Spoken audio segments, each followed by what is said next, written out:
Hi, Trevor here from Cherry Hill Private Wealth. Hopefully your week's off to a fantastic start. There's been a huge push in the industry to move towards a more electrified vehicle over the last little while. So we're going to take a deep dive into EVs and see whether it's something that your family should be looking at to put into their garage, or if it's something you should be looking to put into your investment portfolio. Next, we're going to take a look at what the high net worth are doing when it comes to estate planning, especially that around the executor, which is such a huge decision that often gets glossed over when taking a look at estate planning. Finally, we're going to take a look at just taking a break. This winter has been a little bit crazy. Seems like it's going on for an awfully long time. Sometimes we just need to take a break. The push towards electric vehicles is in full flight, with many of the major car companies having aggressive targets to move their lineups away from fossil fuels. Goldman Sachs' equity research team has said that they expect the automobile industry to undergo a major transformation between 2020 and 2030, driven by the increasing adoption of vehicle electrification and autonomous driving. Now, after what just happened with Tesla, they might not be quite so quick on the autonomous side. He does go on to say that he doesn't see any pullback as environmental rules keep tightening and the technology become more sophisticated. Many analysts are predicting that more than half of all car sales would be electric by 2035. This monumental shift is not without risk, however, and definitely won't be a fully linear trajectory.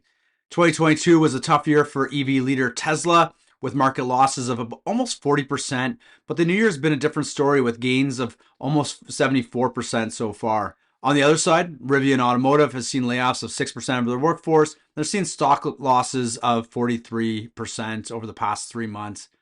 For any of you that looked at or purchased an EV recently know there's a significant premium attached to the price. For example, the Hyundai Kona Preferred Edition has a sticker price of $26,756, while the EV version with the same trim line has a starting price of $47,252, which is almost double the price. So how is it that Tesla has been able to slash prices to start 2023? They've cut prices of up to 20% on some models, which has allowed it to qualify for the EV tax credit in the US. It's also hurt resale value on cars purchased prior to 2022. Bloomberg has also estimated that these cuts could cost Tesla upwards of $11 billion in lost revenue. That being said, the rise in EVs being sold is massive and are up 68% from 2021. Even with so many other manufacturers in the EV market, it still looks like it's Tesla versus the rest. Their market share has slipped to 65% of the total new EV registrations, which is down from 71% in 2021. Goldman Sachs has some lofty expectations for the EV market as a whole and has predicted that operating profits rise to $418 billion in 2030, up from about $315 billion in 2020. There's expectation the cost of batteries are also going to rise by about 6% in 2023. So what are the major headwinds facing EVs? EVs require loads of material. If today's demand for EVs is projected to 2050, the lithium requirements of the US EV market alone would require triple the amount of lithium currently produced for the entire global market. Mining these products is difficult and even have horrible environmental consequences because of where they are and how they're extracted. There's also the aspect with China, and their always tumultuous relationship with the US, which could be a major issue as they make up for a majority of the processing, extraction, and control of the supply chain of cell components, among other items. Losses piling up for Ford in this segment. This comes on the heels of a brutal fourth quarter where they were down $11 billion over the previous period last year. Supply chain issues were a leading factor, with an inability to deliver an expected 100,000 units. At the same time, in an effort to combat this, Ford struck a deal with Chinese battery company CATL and is investing $3.5 billion in a battery plant in Michigan. This move should help produce 2 million EVs per year by 2026 and has assured them 70% of their overall battery capacity needs.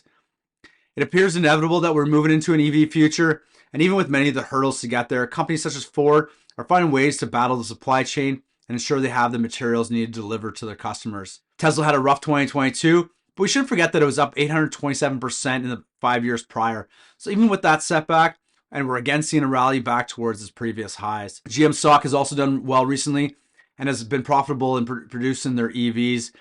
As the largest car company, and it has the production, design, and dealer network to leverage its legacy fossil fuel past into the future. When looking at adding an EV company to your portfolio, remember that many of these newer companies such as Rivian and Tesla don't pay dividends on their stocks. That might not matter if Tesla continues its trajectory throughout 2023. Have you been asked to be an executor of someone's estate? Have you already been? Most people, when putting a will together, look at a close relative or friend to handle the duties of executor. We usually think about someone who is, in our minds, good with money and will carry out our wishes as we would have wanted. But many people who serve in this role have very similar complaints. They don't have enough time. Most of them have another job or a family that is, their overall priority. They have insufficient knowledge. They don't know all the tax laws and things like that.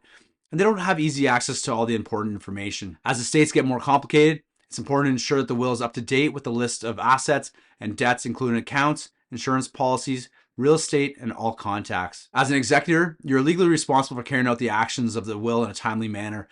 There's one story from a Money Talks article that tells an account of an executor who held off selling the family cottage so that the heirs can spend one last summer there. Unfortunately, the market was down when they went to sell, and the other beneficiaries sued him for not acting quicker. Although you might feel as though you're honoring a loved one with the responsibilities of being your executor, you might want to save them from taking on that part-time job they never wanted. Many high net worth individuals are turned to professional firms who handle this sort of thing exclusively. An executor is charged with assembling and valuing all assets, filing tax returns, paying all taxes and debts, ensuring the beneficiaries get what is willed to them, and ensuring proper records are kept.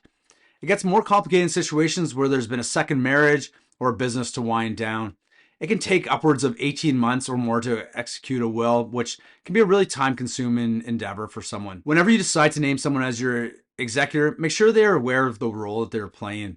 You should have regular meetings with them as your situation changes and keeping them abreast of your wishes. It's probably also a good idea to introduce them to the professionals you use for your finances, such as a financial planner, accountants, and lawyers. Burnout has become an all too common phenomenon in the modern era, perhaps as a result of our constant connectedness, which keeps us plugged in 24/7, or maybe it's a byproduct of the remote hybrid work movement, which means we aren't commuting, but we're expected to respond to emails all day and all night and on weekends. Whatever the cause, we all need a plan for getting a little bit extra rest and avoiding the burnout. Sleep is the logical solution. Many experts are arguing that sleep and rest are not necessarily the same thing. The reality is that there's more to rest than meets the eye. They propose that there's 7 different types of rest. There's the physical rest, which can be passive, that's sleeping or napping, or active, such as yoga, stretching, going for a massage. There's also the mental rest, taking short breaks between tasks and meetings, creating a power down ritual to separate work from personal. There's a sensory rest, so turn off that social media, get away from some screens, bright lights, switch from Zoom to the old-fashioned phone call. There's also creative rest, which can be natural, taking in that sunrise or sunset, going for a walk in the woods, or man-made. Go to the museum or experience some new music. There's also emotional rest, spend time alone or with people who you can be your full, authentic self. There's also social rest. Spend less time with people who drain your energy and more time with people who give you energy. There's also spiritual rest, connecting with something bigger than yourself. It can be through volunteering, working on a purpose-driven job, or participating in a spiritual or faith-based activity. We can go on for days about each of these categories, but let's leave you with this thought for today. How do you rest? Which of these 7 do you need to pay attention to? In a constantly on society, we all need to take a break and get some rest. So I'll leave you with that. Enjoy the rest of the week. Hopefully you've got some good tidbits there. Take a break and connect a little bit less. We'll talk to you soon. Bye-bye.